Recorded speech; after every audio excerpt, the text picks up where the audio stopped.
자, 오늘 함께 읽은 요한복음 8장 12절에서 20절까지의 말씀을 가지고 예수님이 만난 사람들, 오늘 24번째 시간입니다. 믿음의 눈이 열리지 않는 분들에게, 믿음의 눈이 열리지 않는 분들에게 라는 말씀의 제목으로 우리 은혜를 누리고자 합니다. 정말 신기한 것 같습니다. 오늘 우리 설교 제목이 믿음의 눈이 열리지 않는 분들에게인데, 우리 실제적으로 우리의 믿음이 열릴 수 있도록 주님이 오늘 예배 가운데 환경을 허락해 주셨습니다. 오늘 만약에 우리가 믿음이 열리지 않으면 이처럼 드리는 예배가 너무 답답할 수도 있을 거예요. 뭐 반주도 없지, 뭐 갖춘 것도 없지. 근데 여러분, 믿음의 눈이 열린다. 여러분, 이 시간 진짜 이 자리 가운데 내가 가장 존경하지만 어려워하는 분이 함께 하신다 라고 하면, 여러분, 우리의 이 말하는 것, 생각하는 것, 행동하는 게 여러분 달라질 거예요. 여러분, 혹시 우리 삶 가운데 그 같은 분들이 계시죠? 우리 이제 어린 친구들 같은 경우에는 뭐 선생님이 만약 내 옆자리에 앉아 있다. 그러면 우리가 예배드리는 태도가 달라질 거예요. 만약 우리의 부모님이 아니면 우리의 직장 상사가 내 옆자리에 앉아 있다. 그럼 말하는 거, 행동하는 게 되게 조심스러울 거예요. 뭐 그 사람이 없을 때 뭐 뒤에서 어떤 얘기를 하든 뭐 그것은 뭐 우리 개인적인 부분이겠지만, 여러분, 근데 그보다 더 중요한 건 무엇인가? 보이지 아니하지만 정말 살아계신 하나님께서 이 자리 가운데, 우리 예배 가운데 함께하고 계시다는 것입니다.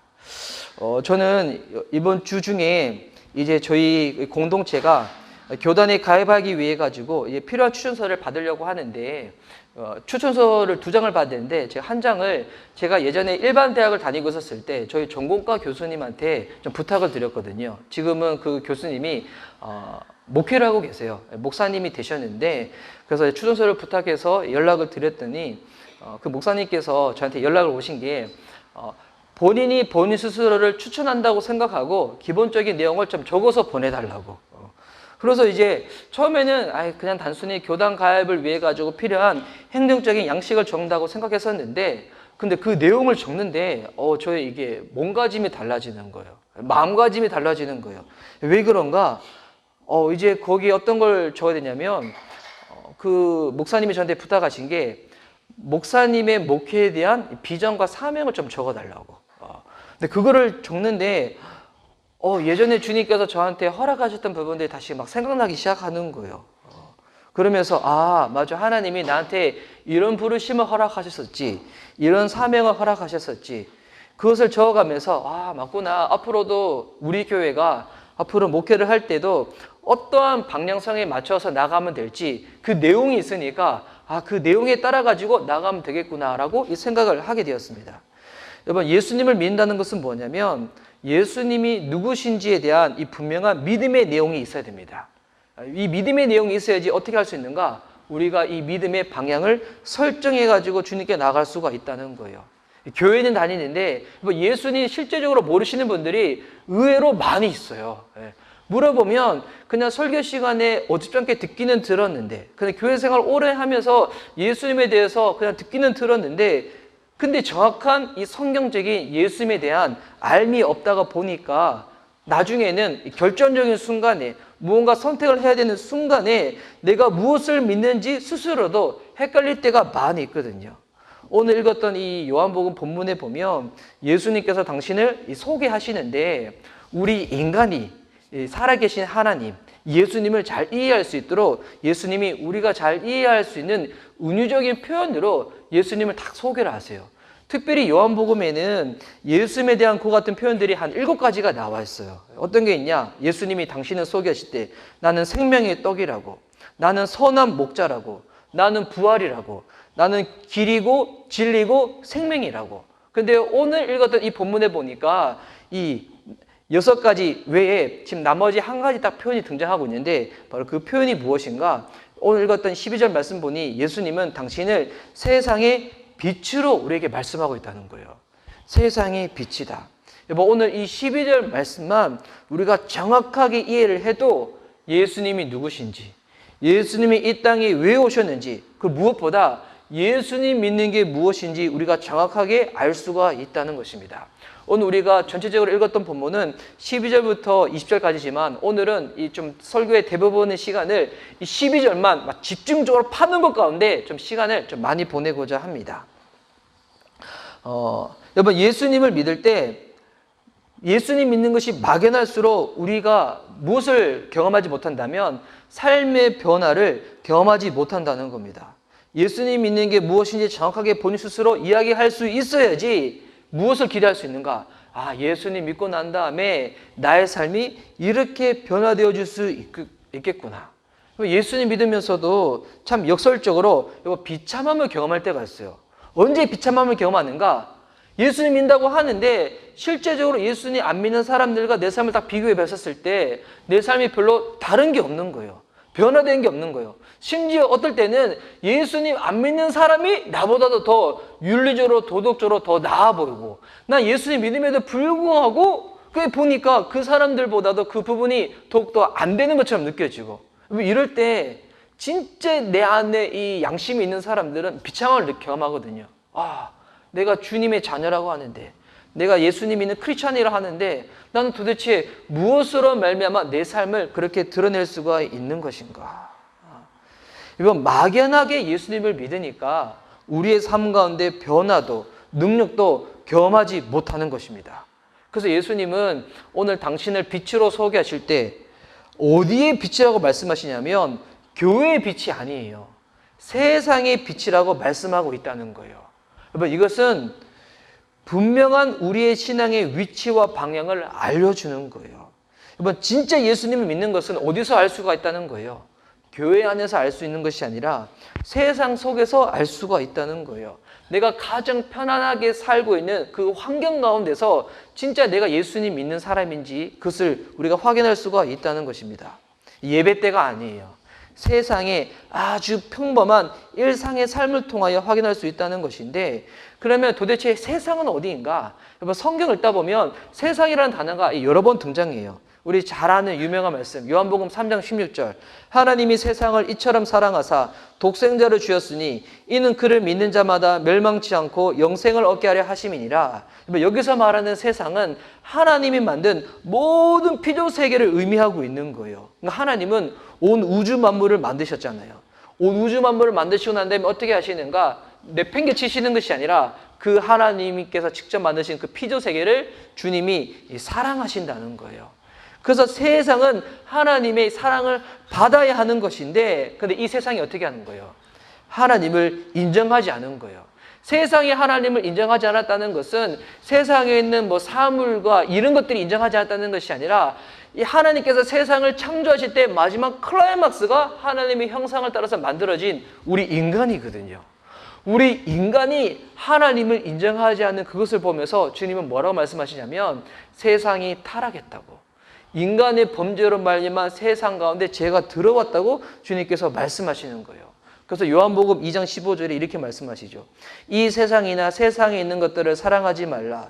누구든지 세상을 사랑하면 아버지의 사랑이 그의 안에 있지 아니하니 이는 세상에 있는 모든 것이 육신의 종력과 악목의 종력과 이생의 자랑이니 다 아버지께로부터 온 것이 아니요 세상으로부터 온 것이라.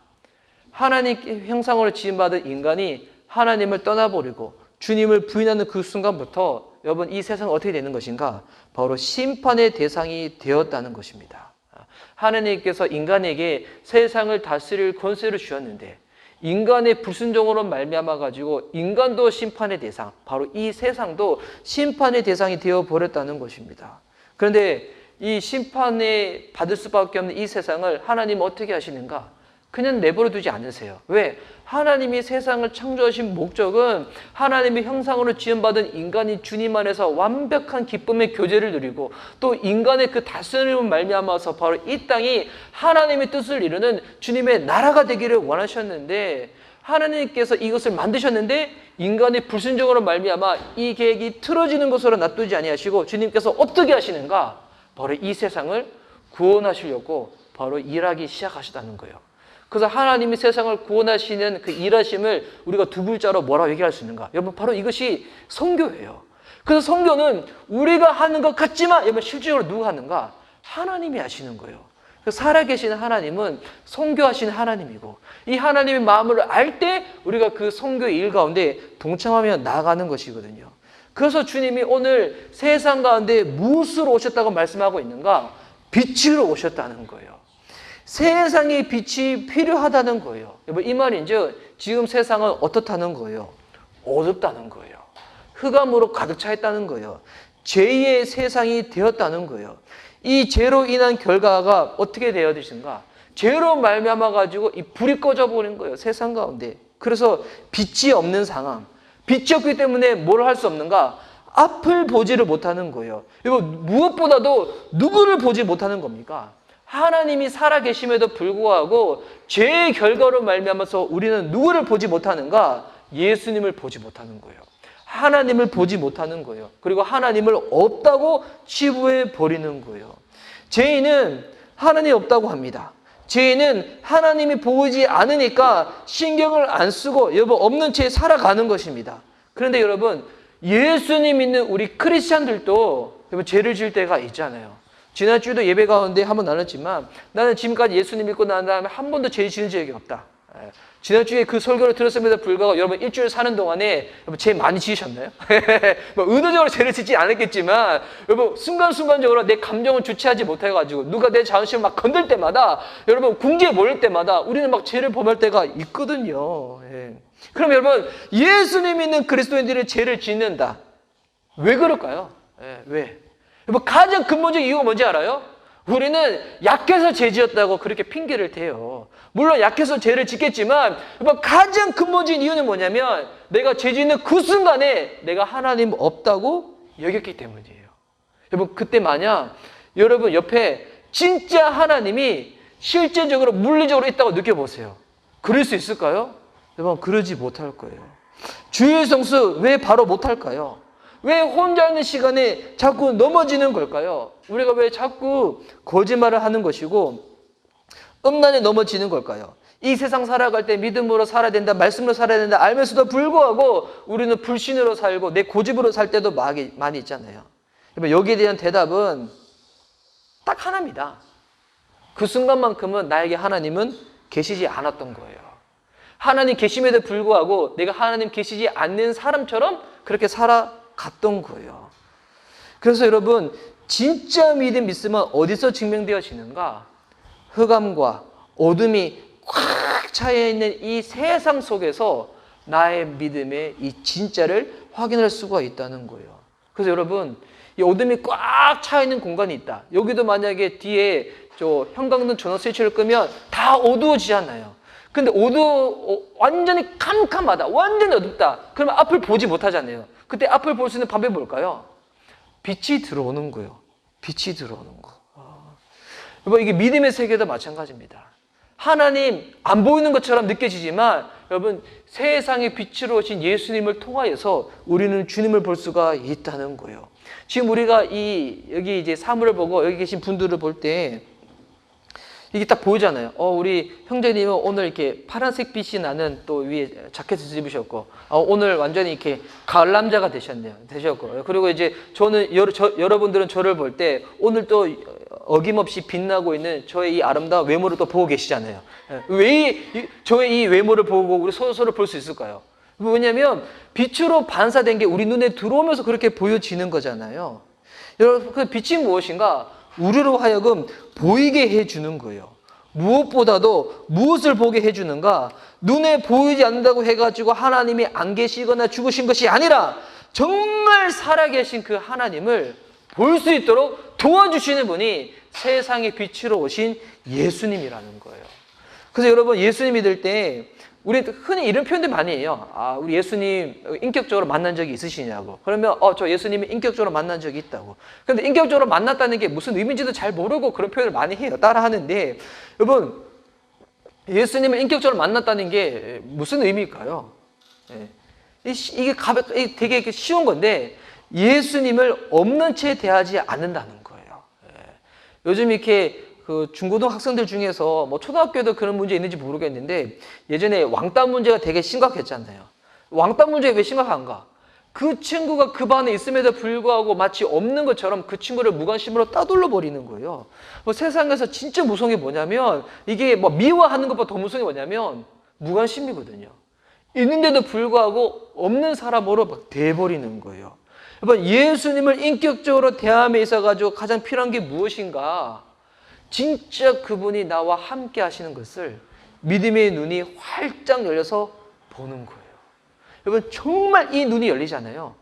하나님이 나와 함께 하신다. 모든 순간에 나와 함께 하신다. 이 눈이 열리면 제가 처음에 설교에 소두 때 말씀드렸던 것처럼 우리가 행동하는 거, 말하는 거 다 달라집니다. 조심스러워집니다.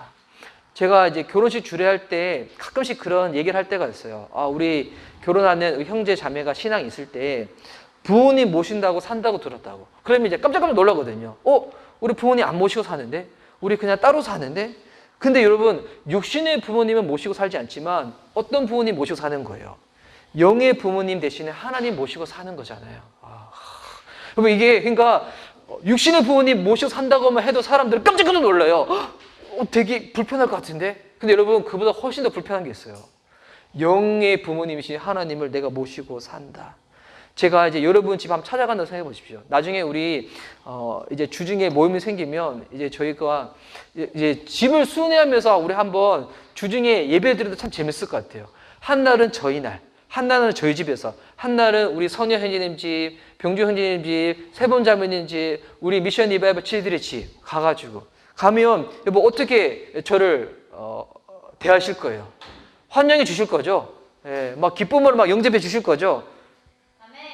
아니, 제가 전혀 되게 대답이 딜레이 돼서 나오는데, 되게 의도치도 않았던 분이, 알겠습니다. 저 가는 거 되게 다시 한번 재고해 보도록 하겠습니다. 예, 예.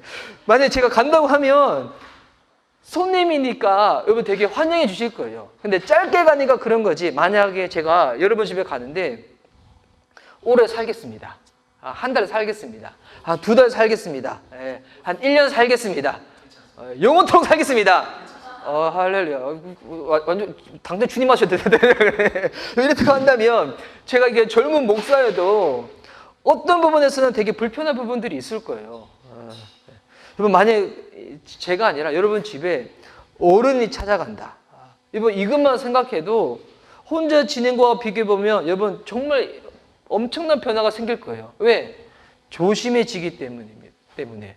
여러분 그래서 예수님 믿는 게 무엇인가?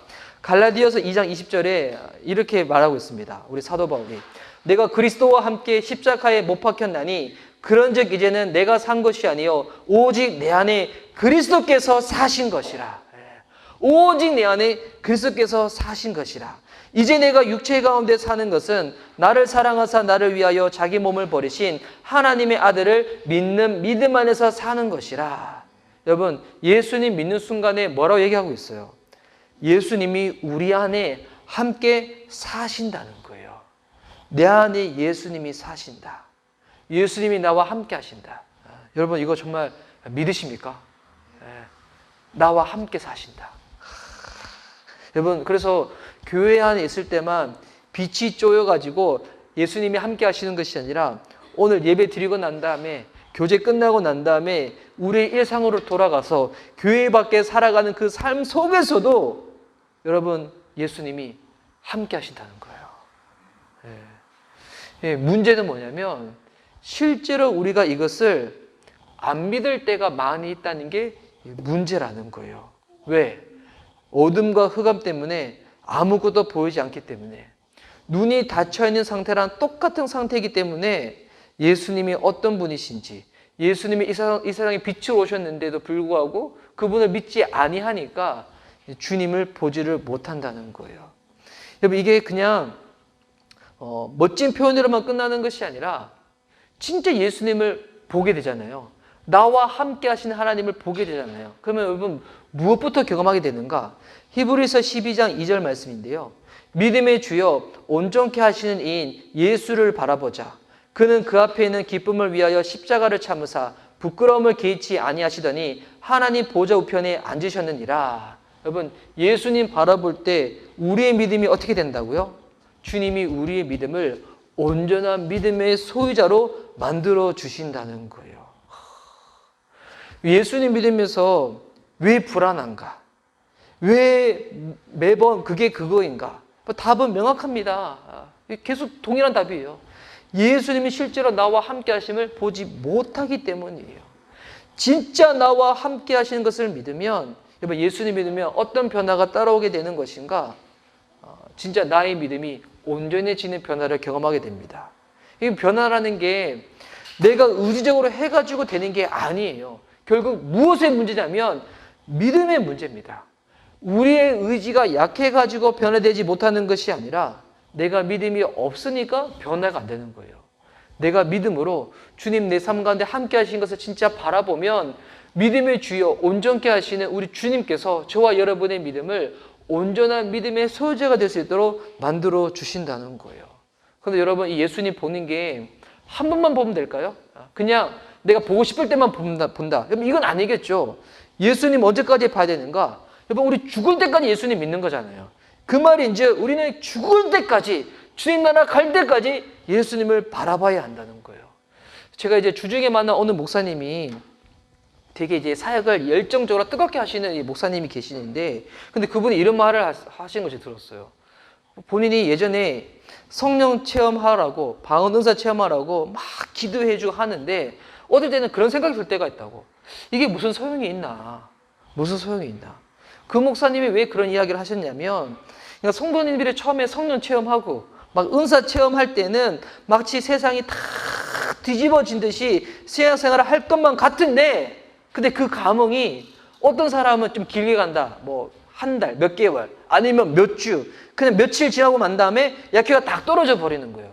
약효가 떨어져 난 다음에 맞아, 내가 지금 다시 이 성령의 불을 경험하지 못해서 그런 거야. 그래가지고 다시 가가지고 목사님한테 안수받고 막 소리 지르고 막 찬양하고 뜨겁게 하는데 그 순간에는 다시 된 것 같아. 그런데 다시금 일상으로 돌아갔는데 예전의 모습으로 돌아오는 이 기간과 횟수가 더욱더 짧아지는 거예요. 그러면서 다시금 예배 시간에는 뜨겁게 하는데 일상 삶 가운데는 막 이렇게 목말라지고 메말라지고, 이게 자꾸 주기적으로 반복하면서 또 그런 모습을 보면서 목사님 어떤 생각 드는가? 이게 진짜 필요한가? 성령 체험하는 게 필요한가? 은사 체험하는 게 필요한가? 뭐 이런 얘기를 다 하시는 거예요. 여러분, 이게 그럼 성령 체험이 필요 없는 것인가? 여러분, 절대로 그렇지 않습니다. 이거는 성경에서 주님이 우리에게 말씀하신 명령이고 약속이에요. 예. 그러면 뭐가 문제일까요? 성령 체험하고 신앙생활이 끝이 나는 것이 아니라 이거는 신앙생활의 시작이거든요. 이 예배 가운데, 오늘 집회 가운데 내가 뜨겁게 예수님 경험했을 때, 여러분, 내 마음 가운데 뜨거움을 허락하신 주님은 그 순간에만 내 삶 가운데 함께 하시는 것이 아니라 그 예배가 끝나고 그 집회가 끝나고 난 다음에도 일상의 삶 가운데 예수님은 나와 함께 하신다는 거예요. 그래서 나와 함께 하시는 하나님, 그분을 계속 믿음으로 바라봐야 하는 거예요. 과거로 끝나는 것이 아니라 현재 진행형이라는 거예요. ing라는 것이죠. 그래서 오늘 성경에서 세상의 빛으로 오신 예수님을 어떻게 해야 된다고 표현하고 있냐면 12절 말씀 제가 다시 한번 읽어드리면, 나는 세상의 빛이니 나를 따르는 자는, 여기서 중요한 게 뭐냐면 따르는 자예요. 따랐더니라는 과거형이 아니에요. 과거 완료형이 아니에요. 이게 원어적으로 의미로 보면 현재 분사거든요. 그러니까 지금도 예수님을 따르고 있어야 한다는 거예요. 이때 당시 예수님은 육신의 몸을 입고 오셨으니까 계속 예수님 말씀 듣고 예수님 실제적으로 쫓아가고 육신으로 오신 예수님 함께 하시는 것을 막 경험하는 거지만, 지금 예수님은 그렇게 육신으로 계시지 않잖아요. 예수님 십자가에 죽으시고 부활하시고 하늘로 승천하시고 난 다음에 우리에게 약속의 보혜사 성령님을 보내주셨잖아요. 그래서 지금 예수님 어디에 계신 거예요? 우리 마음에 계신 거예요. 저와 여러분, 우리 안에 예수님께서 함께하고 계시다는 것입니다. 그래서 따른다는 것을 우리가 더 쉽게 이해한다면 이렇게 표현할 수가 있는 거예요. 예수님을 항상 보는 거예요. 여기 중요한 단어가 뭔가? 항상이에요, 항상. 예수님이 나와 함께 하심을 계속 믿는 거예요. 계속. 여러분, 이게 예수님을 따르는 거예요. 항상 예수님 바라보고 계속 예수님을 믿는 자. 예수님 믿는 것이 예전에 복음을 듣고 영접기도 했다, 여러분, 이게 끝이 아닙니다. 나 모태신앙이어가지고 어렸을 때부터 교회생활 쭉 했다, 여러분, 이것도 부족해요. 항상 나는 예수님을 바라보고 있는가?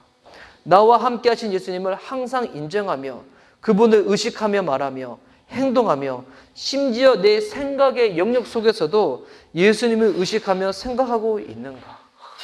이게 예수님의 기준이거든요. 예수님은 우리가 마음속으로 음욕만 품어도 가늠한 것이라고 말씀하고 있잖아요. 여러분, 이게 무슨 말인지 알아요? 단순히 음란한 생각하지 마. 여러분, 이게 아니에요. 이게 뭐냐면 우리가 생각하는 그 영역 있잖아요. 그 공간. 여러분, 그 공간의 주인공도 누구신가? 예수님이 주인이시라는 거예요. 여러분, 이거 되게 이게 중요한 부분인데 우리가 마음껏 할 수 있는 생각, 이 생각의 영역도 주인이 누구시냐면 예수님이 주인이시라는 거예요. 여러분, 이거를 인정하지 않으면 어떻게 되는 것인가? 아직 예수님을 인격적으로 만나지 못한 거예요. 근데 교회 안에서 그냥 예배 생활, 종교 생활만 하는 것이지 나의 생각의 영역까지도 예수님이 주인이시다. 여러분, 이 말이 되어야지 진짜 예수님이 내 삶 가운데 주인이 되는 거잖아요. 생각의 장소의 주인이 예수님이 되었는데 거기서 예수님 기뻐하지 않는 생각들을 한다. 미워하는 생각하고 음란한 생각하고 남을 정죄하고 판단하는 생각한다.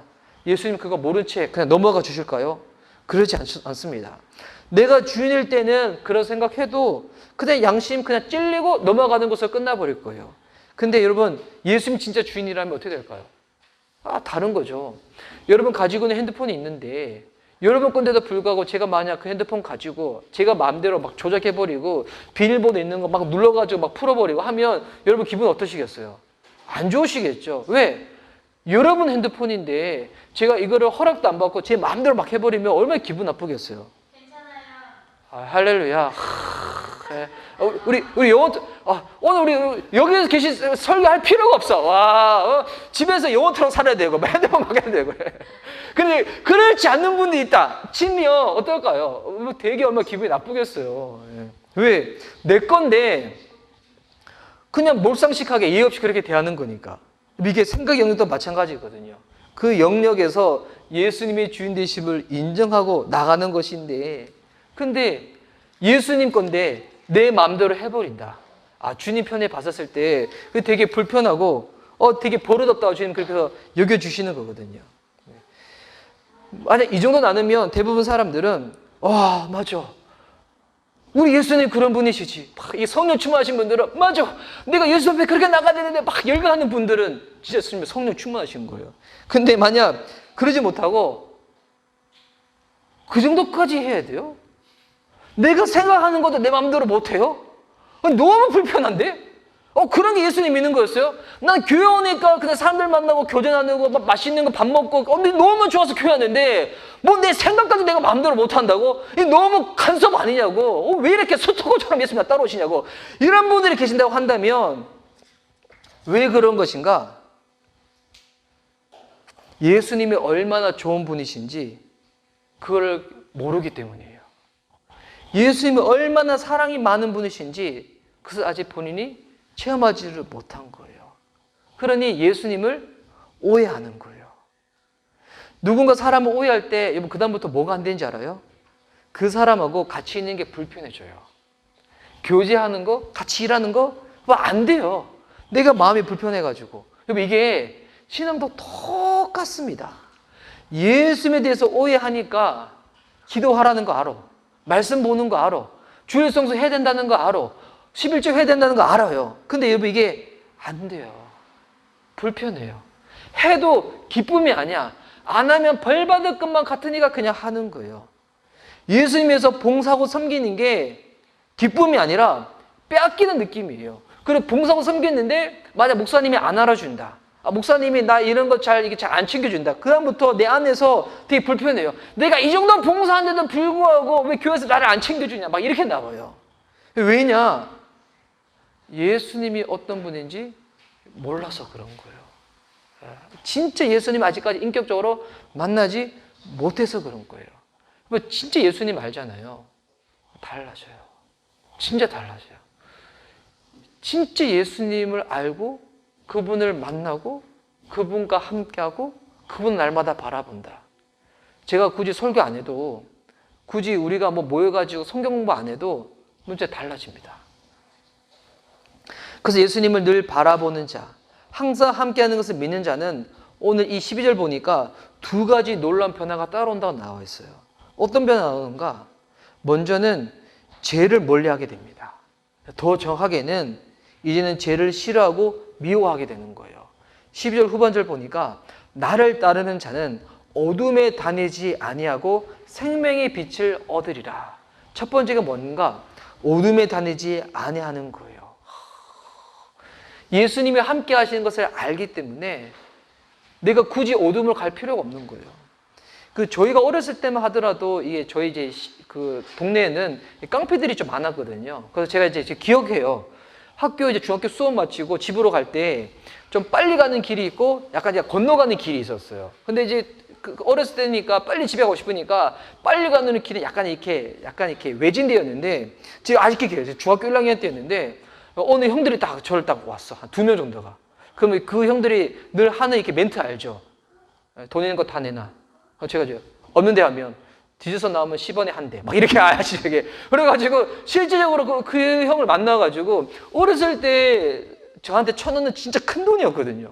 제가 꼬깃꼬깃 1,000원 있었는데 그 형들한테 1,000원을 헌금한 적이 있었어요. 이게. 뺏긴 건데 헌금 딱 해버린 거예요. 그리고 나서 그 다음날 이제 학교 시간이 됐어. 빨리 가는 길이 있고 둘러 가는 길이 있어. 여러분 빨리 가는 길로 갔을까요? 안 갔을까요? 안 가죠. 왜? 거기서 깡패 형들 만났던 기억이 있기 때문에. 가가지고 또 만나가지고 또 있는 거 또 털릴까봐. 그러니까 일부러 갈 필요가 없는 거예요. 무서워서 안 가는 거야. 싫어서 안 가는 거예요. 여러분 이게 예수님과 똑같아요. 지금 예수님 진짜 믿잖아요. 되게 편한 길이 있어요. 되게 안락한 길이 있어요. 근데 그 길이 죄 짓는 길이다. 갈까요? 안 갈까요? 안 가요. 그 길 가서 마음 불편한 거 경험했거든요. 안 좋은 거 경험했거든요. 예수님과 관계 멀어지는 거 경험했거든요. 좀 더디고 험하고 먼 길을 할지라도 어떻게 가는가? 둘러 가요. 그래서 예수님 말씀하시는 거예요. 나를 믿는 그는 좁은 길이라고. 그 좁은 길이 가는 상태는 조금 험하다 할지라도 여러분 그곳에서 우리는 마음의 평안을 누릴 거예요. 천국을 경험하게 될 것입니다. 어둠에 다니지 않습니다. 왜? 죄 싫은 거예요. 죄 미운 거예요. 놀랍게도 주님이 저와 여러분의 마음 가운데 그 변화를 허락해 주신다는 거예요. 지금 그 변화를 경험하신 분이 있다면 여러분 그때 감사하시기 바랍니다. 이 변화가 내 의지로 된 게 아니에요. 주님이 나와 함께 하신 것을 믿을 수 있도록 주님 믿음의 선물을 주신 거예요. 할렐루야. 그래서 자연스럽게 따라오는 두 번째 변화는 뭐냐면 생명이 더욱더 풍성해지는 거예요. 이 12절 말씀에는 이렇게 표현되어 있는데요. 생명의 빛을 얻으리라. 생명의 빛을 얻으리라. 여러분 살아있다고 해가지고 다 생명력이 넘치는 것은 아니죠. 저희 이제 예전에 임종 직전에 계신 분들 아니면 제가 이제 병원에 신방할 때 가끔씩 중환자실에 갈 때가 있어요. 그럼 중환자실에 가면 체격은 되게 크신데 지금 심각한 병에 걸리셔가지고 이렇게 아무것도 움직이지 못하신 분들이 있어요. 여러분 체격이 크다고 해가지고 체력이 좋고 건강하고 생명력이 있는 것은 아니잖아요. 똑같은 겁니다. 생명력이 넘친다는 것은 진짜 건강하다는 거예요. 그리고 어떤 질병에도 쉽게 걸리지 않는 만큼 면역력이 강하다는 거거든요. 생명의 빛을 얻는다. 이게 무슨 말일까요? 이제는 세상에 어떤 유혹이 온다고 해도 잘 걸려들지 않는 거예요. 넘어지지 않을 만큼 내가 영적으로 더욱더 강한 사람이 되는 것입니다. 와, 여러분 너무 사모되지 않습니까? 진짜 예수님을 인격적으로 만나면 진짜 사모되어지는 기도 제목이 아니에요. 어둠에 다니지 아니하고 생명의 빛을 얻게 된다는 거. 진짜 예수 믿는 게 이와 같은 거거든요. 그런데 이것이 무엇으로만 되는 것인가? 오직 믿음으로만 된다는 거예요. 예. 믿음이 아닌 지식, 교회 오래 다닌 횟수로 절대 되는 것이 아닙니다. 여러분 성경에 그렇게 오해했던 대표적인 사람이 누구인가? 바리새인이었어요. 그래서 바리새인은 세상에 빛으로 오신 예수님을 눈앞에 두고도 뭐라고 이야기를 하는가? 13절에 이렇게 이야기하죠. 자, 말씀 PPT 띄워주세요. 13절. 바리새인들이 이르되 내가 너를 위하여 증언하니 내 증언은 참되지 아니하도다. 자, 바리새인들이 이야기를 하는 겁니다. 여러분 이들은 오히려 예수님을 틀렸다고 이야기하는 거예요. 여러분 바리새인들은 지식과 종교 생활에 익숙한데 예수님에 대해서 모르는 거예요. 그러니까 예수님을 모르는 자는 어떻게 하는가? 예수님을 믿지 않으니까 예수님은 오히려 틀렸다고 이야기를 하는 거예요. 심지어 15절 말씀에 이게 예수님 말씀인데 너희는 육체를 따라 판단하나 나는 아무도 판단하지 아니하노라. 바리새인들의 판단의 기준은 무엇인가? 육체를 따라서 한다는 거예요. 여러분, 육체를 따라서 한다는 게 무슨 말입니까? 이들은 눈에 보이는 것으로만 모든 것을 판단한다는 거예요. 사람을 볼 때도 여러분 진짜 중요한 것은 뭐냐면 그 안에 보이지 않는 거잖아요. 그 안에 있는 인격, 내면, 양심, 신앙, 이것이 훨씬 더 중요한 것인데 주님을 모르는 사람들은 사람을 볼 때도 무엇을 보는가? 겉모양을 본다는 거예요. 그 사람의 스펙, 학벌, 재산, 외모 이런 것만 볼 수밖에 없겠죠. 왜? 믿음으로 하나님을 보는 것을 경험해 보지 못하다 보니까. 근데 여러분 이게 눈에 겉으로 보이는 것은 시간 지나면 여러분 다 평준화됩니다. 여러분 아무리 이쁘고 건강할지라도 나중에 나이 들어 보세요. 한 50, 60 넘어가 보세요. 여러분 다 평준화가 옵니다. 의학이 발달해가지고 아무리 주사 맞아도 여러분 사람이 늙으면 이게 피부가 노화오고 주름살 생기고 머리가 벗겨지고 머리가 하얘지는 거 여러분 자연스러운 거예요. 자연스러운 현상들. 할렐루야. 이런 것들 시간 지나면 다 평준화되고 사라지는 겁니다. 진짜 중요한 것은 무엇인가? 보이지 않는 거거든요. 우리 안에 있는 중심, 내면, 신앙들. 그래서 예수님은 우리를 볼 때 어떻게 보신다는 거예요? 바리새인들이 보는 것처럼 눈에 보이는 겉모양으로 우리를 판단하는 것이 아니라 주님은 우리를 볼 때 우리 안에 있는 중심, 그것을 주님 역시도 믿음으로 우리를 바라보신다는 것입니다. 그런데 이것이 무엇을 통하여 드러나는 것인가? 우리의 일상의 삶을 통해 가지고.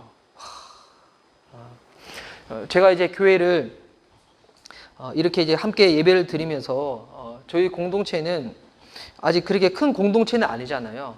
근데 저희 주변에서 보니까 작은 교회들 하시는 목사님들이 이제 많이 계시거든요. 저 예전에는 그런 분들이 잘 안 보였어요. 그냥 제가 있는 교회 사역이 그냥 바빠가지고 그냥 제 사역이 허덕이었지. 근데 이제 나와서 보니까 와, 작게 교회를 개척하셔가지고 하신 분들이 많이 있어요. 물론 개척하니까 처음보다 클 수가 없겠죠. 처음보다 작은데, 근데 그분들 만나가지고 얘기를 듣다 보면 제가 참 회개할 때가 많이 있어요. 저는 처음에 이제 교회를 시작하면 참 이게 부끄러운 제 고백이지만 재정적인 것은 어떻게 해야 되는가? 그리고 규모가 작으니까 혹여나 주변 사람들이 이런 모양을 볼 때 또 이런 걸 볼 때 저 목사님의 그냥 캐파는 정도밖에 안 되는구나. 실력과 능력은 정도밖에 안 되는구나. 혹여나 주변 사람들은 나를 어떻게 생각할까? 이런 부분들이 제 안에 크진 않았지만 제가 솔직히 고백하면 제 안에 진짜 몇 %라는 있긴 있었거든요. 주변 사람들이 나를 바라보는 그런 것들, 재정적인 부분들 어떻게 되는가? 근데 제가 주변에 계신 목사님들 만나다 보면 진짜 회개하는 것은 무엇이냐면 이건 다 비슷해요. 어려움 겪는 것들은, 현실에서 어려움 겪는 부분들은. 그런데도 불구하고 그분들이 항상 고백하는 것은 뭐냐면 교회와 함께 하신 하나님의 영광을 경험하게 된다고. 여러분, 하나님의 영광이 큰 데만 있는 거 아니잖아요. 그렇다고 여러분 작은 데만 있는 것도 아니잖아요. 하나님의 영광은 어디 있을까요? 믿음으로 주님을 바라보는 자들. 여러분, 오늘 이 자리 가운데서도 하나님이 함께 하실 때 그냥 함께 하시는 것이 아닙니다. 하나님이 영광으로 함께 해주십니다. 그 영광을 믿음으로 보게 되잖아요. 경험하게 되잖아요. 그러면 이 교회의 소중함이 얼마나 소중한지 알게 됩니다. 요즘은 세상에도 너무 경영적인 것, 세상에 엔터적인 것들이 많이 들어와가지고 화려하게 하고 꾸미는 것이 많이 있는데 요즘 교회 중에서도 보면 세상에서 이게 퍼포먼스 하는 것처럼 교회 앞에 LED 크게 하고 조명하고 막 찬양할 때 드라이아이스도 막 하고 그런 교회들도 있거든요. 그거 자체가 저는 틀렸다고 얘기하지는 않아요. 근데 중요한 거는 그런 것 하면 할수록 더욱더 뭘 조심해야 될까요? 우리가 믿음의 눈을 잃어가는 것을 조심해야 돼요. 믿음의 시력을 잃어가는 걸 조심해요. 제가 이번 주에도 얘기 드린 게 있어요. 미국 뉴욕에 정말 큰 교회가 있어요. 그 교회 목사님은 그 홀리우드에 있는 유명한 배우들 전도를 많이 하고 그런 얘기도 많이 들었었는데, 근데 그 교회가 주변 사람들로부터 자꾸 그런 얘기 들었거든요. 너무 이 예배가 너무 화려한 거예요. 조명, 무대, 이런 부분들. 근데 최근에 그 목사님이 교회에서 그만두게 되시다는 거예요. 왜? 그분이 약간 성에 넘어지셔가지고 음란의 진에 넘어지셔가지고 여러분 그 얘기를 들을 때 아이 왜 저렇게 했을까? 그게 아니라 여러분 우리 역시도 마찬가지입니다. 뭐 작다고 해가지고 우리는 그런 죄에 안 걸리나요? 아니에요. 크든 작든 화려하든 여러분 심플하든 상관없어요. 우리의 믿음의 눈이 닫혀버리잖아요. 주님 함께 하시는 것을 보지 못하게 되잖아요. 뭐 어떤 자라도 넘어질 수가 있어요. 마귀가 목사님이라고 안 거드나요? 기도 많이 한다고 안 거드나요? 아니에요. 마귀는 늘 우리가 믿음으로 하나님 바라보지 못하도록 일상의 삶 가운데 흑암과 어둠 가운데 우리의 모든 것들이 닫혀있도록 공격하며 나간다는 거예요. 여러분 그때마다 잊지 마시기 바랍니다. 우리 안에 계시는 예수님은 우리 안에 빛을 밝혀주고 계세요. 모든 순간 가운데 주님 바라보며 살 수 있도록 주님과 함께 살 수 있도록 여러분 진짜 세상에서 중요한 것은 겉이 아니에요. 우리 안에 있는 중심이고 신앙이잖아요. 여러분 이게 언젠가는 그것이 판단되어질 날이 옵니다. 그래서 주님 말씀하시네요. 사람이 세상에 한 번 사는 것은 한 번 살고 한 번 죽는 것은 하나님이 정하신 이치라고. 그 다음에는 우리 안에 있는 중심과 믿음을 주님께서 보시고 칭찬하신 날이 분명히 옵니다. 여러분 서로 우리가 믿음으로 살아낼 수 있도록 우리 이겨내는 저와 여러분 됐으면 좋겠습니다. 주님은 예수님 보니까 목회하는 게 작다고 책망하지 않으시거든요. 근데 저도 성경을 다시 보니 예수님은 뭘 책망하시는가? 게으른 것 책망하시고 불충성하는 것 책망하시고 믿음 작은 것 책망하시고 사랑 없는 것 책망하시고 믿음이 아니라 율법에 매이는 것 책망하시고 주님은 이런 것 책망하세요. 저희가 이 시간 예배 드릴 때 주님이 오늘 왜 피아노 반주가 없어? 주님 이런 거 책망 안 하세요. 들으면 있는데 왜 소리가 안 울려? 주님 이런 거는 전혀 신경 안 쓰세요. 진짜 뭐에 신경이 있는가? 게으른 거, 불충하는 거, 믿음이 작은 거, 사랑이 없는 거, 율법에 매이는 거. 주님이 싫어하시는 거거든요. 이거 왜 싫어하는지 알아요? 이런 것에 매면 믿음의 눈이 닫혀버립니다. 주님 바라보지 못하게 되는 거예요. 이런 부분들을 경계하고 늘 깨어서 주님 바라볼 수 있는 저와 여러분 될 수 있기를, 세상의 빛으로 오신 예수님이 우리 미션 리바이벌 교회를 늘 빛으로 밝게 보여주시기를 예수님의 이름으로 간절히 축복하는 바입니다. 아멘. 이 시간 비록 반주는 없지만 우리 찬양 우리 하나 같이 하고 우리 주님께 기도하는 시간 갖도록 하겠습니다. 우리 방금 들었던 우리 설교를 다시 한번 생각하면서 이 찬양 고백했으면 좋겠습니다. 예수님은 이 땅에 어떻게 오셨는가? 빛으로 오셨다는 거. 빛으로 오신 예수님께서 우리 마음 가운데 함께하고 계십니다. 자, 우리 주님께 고백하며 나가도록 하겠습니다. 예수 우리들의 밝은 빛. 예수 우리들의 밝은 빛, 은혜와 긍휼을 베푸시는 주, 의의 길을 따라가는 주의 자녀들에게 항상 밝은 빛을 비추시네. 그는 구원의 주 하나님, 공의로 세상을 다스리시네. 주를 경외하는 자들에게 부어주시는 놀라운 주님의 영광,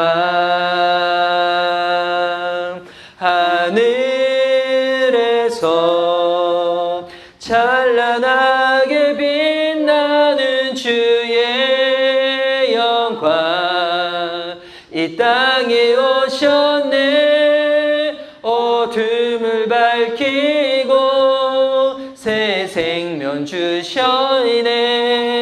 영원히 빛나는 나의 예수님, 높이 영광과 찬양 받으실 그 이름,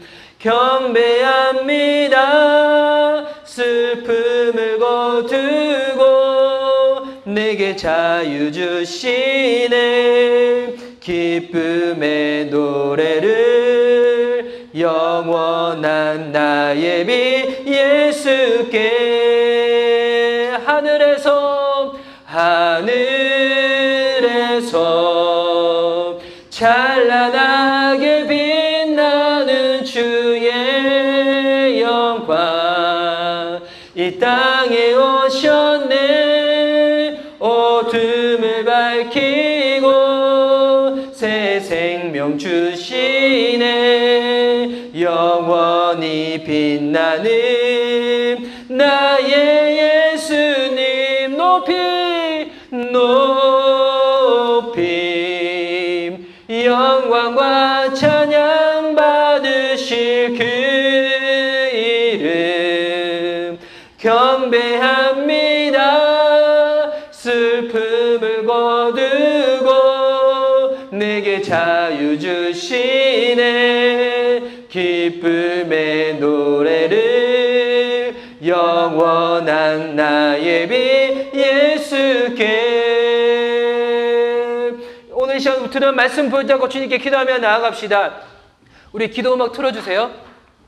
우리 기도하며 나아갈 때 하나님 이 땅에 세상의 빛으로 오신 예수님, 하나님 빛으로 오신 예수님을 우리가 믿음으로 인정하지 않을 때, 바라보지 않을 때 우리 역시도 흑암과 죄악 가운데 눈이 닫혀가지고 하나님께서 살아계심에도 불구하고 함께 하심을 우리가 바라보지 못하고 살아갈 수밖에 없습니다. 하나님 우리의 믿음의 눈이 닫히지 아니하도록 주님께서 늘 활짝 열어 주시옵소서. 하나님이 나와 항상 함께 하시는 것, 계속 그 주님을 믿음으로 바라봐야 하는 것, 이것 가운데 하나님 실패하지 않는 자들 될 수 있도록 믿음으로 승리하는 자들 될 수 있도록 우리를 붙잡아 주시옵소서. 이 기도 제목으로 우리 한번 예수님 강제를 외치고 주님께 기도하며 나아가도록 하겠습니다. 예수님. 기도하도록 하겠습니다. 사랑하는 주님, 오늘도 본문을 통하여 이 세상 가운데 빛으로 오신 예수님에 대해서 우리가 다시금 믿음으로 깨닫게 하시니 감사합니다. 하나님 오늘 들은 설교는 아는 것보다도 실제로 우리가 믿음으로 그렇게 사는 것이 더욱더 중요한 말씀인데, 하나님 이 시간 예배드리는 시간에 주님 바라보는 것은 너무나 쉬운 일입니다. 우리가 생각으로 마음으로 회개하며 나아가는 것은 너무나 하나님 크게 어려운 일이 아닙니다. 근데 주님이 실제적으로 우리가 일상의 삶 가운데 우리의 말하는 거, 행동하는 거, 심지어 우리의 그 생각의 영역조차 정말 주님이 주인 되신다는 것을 믿고 그렇게 하나님 기뻐하시는 것처럼 하나님으로 말미암아 더욱더 가득 채워진 주님의 사람들이 되어줄 수 있도록 주님께서 함께하여 주시옵소서. 믿음의 눈이 활짝 열리면 하나님께서 행하시는 그 모든 것들이 믿어지고 우리의 삶이 변화되어지고 더욱더 생명의 풍성함을 누리는 자들이 되어질 줄 믿습니다. 그와 같은 자로 우리를 초대하신 주님 앞에 믿음으로 반응하는 저희들의 삶이 되게 하여 주시옵소서. 이 시간 준비한 영상 보며 또 준비한 예물 올려드리며 나아갈 때 주님 함께 하시고, 하나님 그 영상을 통하여 실제적으로 우리의 믿음이 어떻게 열릴 수 있는지, 우리의 생각이 어떻게 열릴 수 있는지 그것을 하나님 더욱더 깨닫는 시간 될 수 있도록 주님 축복하여 주옵소서.